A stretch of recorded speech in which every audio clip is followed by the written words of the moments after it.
É um crime que todo mundo confunde com seu primo mais grave, que é a extorsão mediante sequestro. Mas a primeira coisa que a gente tem que notar é que a extorsão mediante sequestro é um crime contra o patrimônio, em que a extorsão, a privação da liberdade é, na verdade, um meio para a extorsão. A extorsão é o fim. A privação da liberdade é apenas um meio. O sequestro ou cárcere privado, não. É um crime mais leve, é um crime que não é hediondo e é um crime que não tem como objetivo a privação, a extorsão. Não tem como objetivo auferir vantagem econômica indevida. Pode ter qualquer outro objetivo, não esse. Muito se pergunta a respeito da diferença entre o sequestro e o cárcere privado. Se caísse na tua prova, você saberia a diferença entre sequestro e o cárcere privado? A diferença apontada pela doutrina é o grau de confinamento. De fato, quando eu falo em cárcere privado, parece que eu fico ali circunscrita a um lugar fechado, enquanto que sequestro não precisa ser num lugar confinado, encarcerado, enclausurado. Imagina que eu tiro você da sua casa e levo você para uma ilha deserta e deixo você lá, sem barquinho nem nada para voltar. Eu posso dizer que eu te sequestrei, mas não que eu estou te mantendo em cárcere privado. Dá para entender? É o grau de confinamento, é o grau de o espaço fechado no qual eu me encontro. Agora, cuidado, cárcere privado não precisa ser dentro da sua casa. Eu posso levar você para um cativeiro e te deixar lá em cárcere privado, tranquilamente. O crime de sequestro ou cárcere privado tem algumas formas em que ele fica mais grave, tem algumas qualificadoras. Ele vai ser qualificado quando cometido contra ascendente, descendente, cônjuge ou companheiro. Ele será qualificado quando cometido contra ascendente, descendente, cônjuge ou companheiro. Se eu tranco minha mulher em casa, meu marido em casa, meu filho, meu pai, maior de 60 ou menor de 18. Veja as pessoas que vão qualificar o crime. Ascendente, descendente, cônjuge, maior de 60, menor de 18.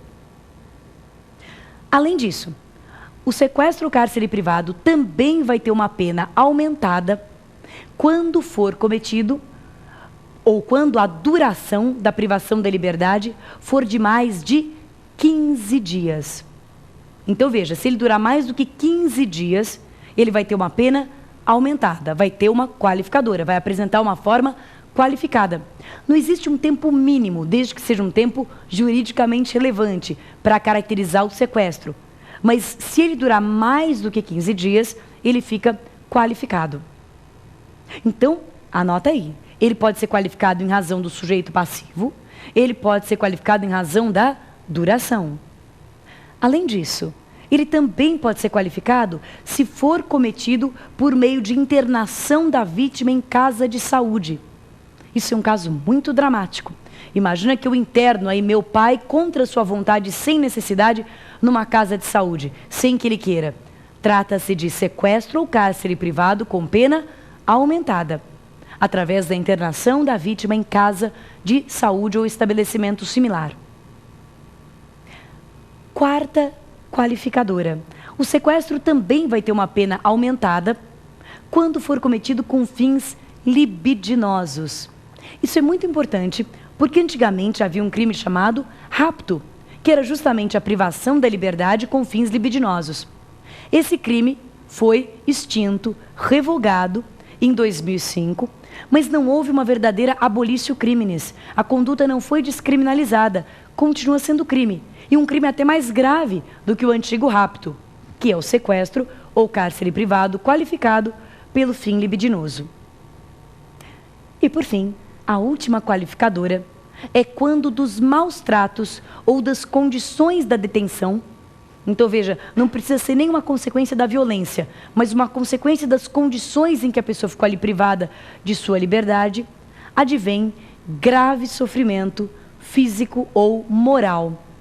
Quando das condições da detenção ou dos maus tratos impingidos à vítima, sobrevém grave sofrimento físico ou moral. Então o sequestro é isso. Você já sabe a conduta, privar alguém de sua liberdade mediante sequestro ou cárcere privado. Você já sabe a diferença entre sequestro e cárcere privado. Você já sabe as 5 qualificadoras que aumentam a pena do cárcere privado. Tudo bem? Muito bem. O último crime é o crime de redução à condição análoga à de escravo. É um crime interessante. Quando ele foi introduzido no Código, ele era muito seco. Reduzir alguém à condição análoga de escravo. Era muito vago. Como assim? Que tipo de escravo? Escravo pessoal? O escravo sexual? Como assim, reduzir alguém à condição análoga de escravo? Então, ele sofreu um acréscimo. E hoje fica claro que ele é um crime realmente de cunho laboral. Esse é o mais interessante desse crime.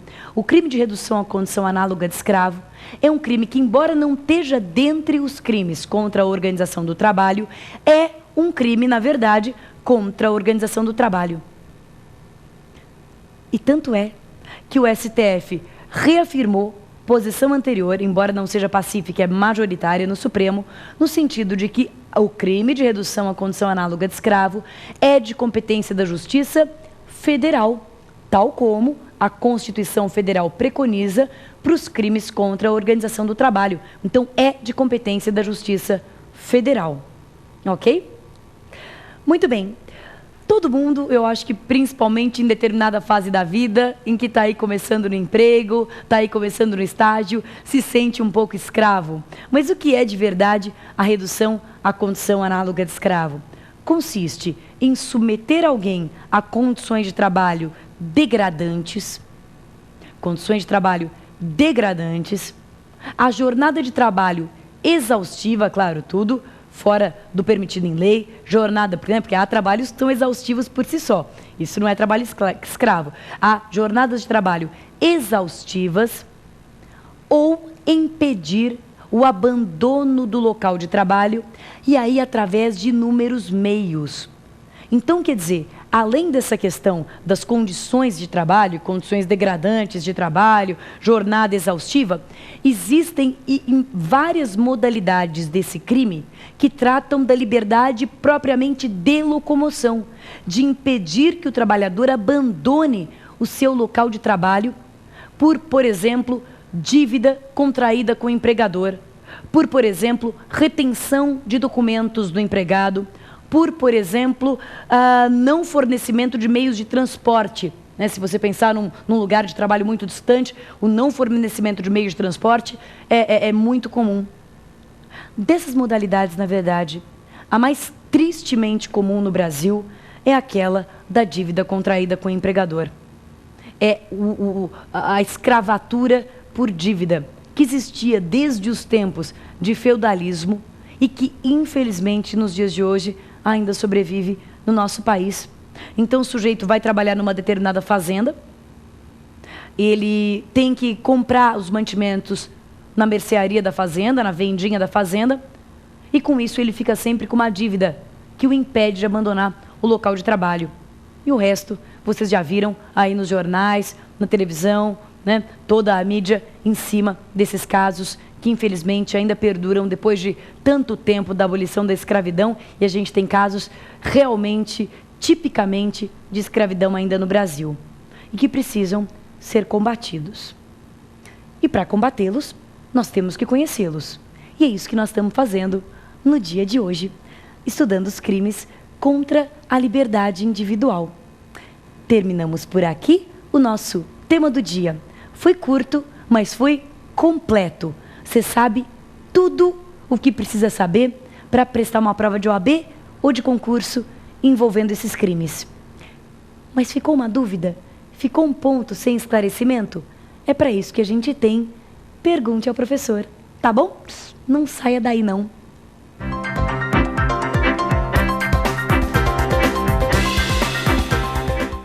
Crimes contra a liberdade, esse é o nosso tema do dia. E se sobrou alguma dúvida, alguma indagação, algum questionamento, essa é a sua hora de mandar o seu e-mail lá para o nosso e-mail, provafinal@lfg.br. Então a gente adora a sua participação do fundo do coração, é muito importante para a gente que você participe, que você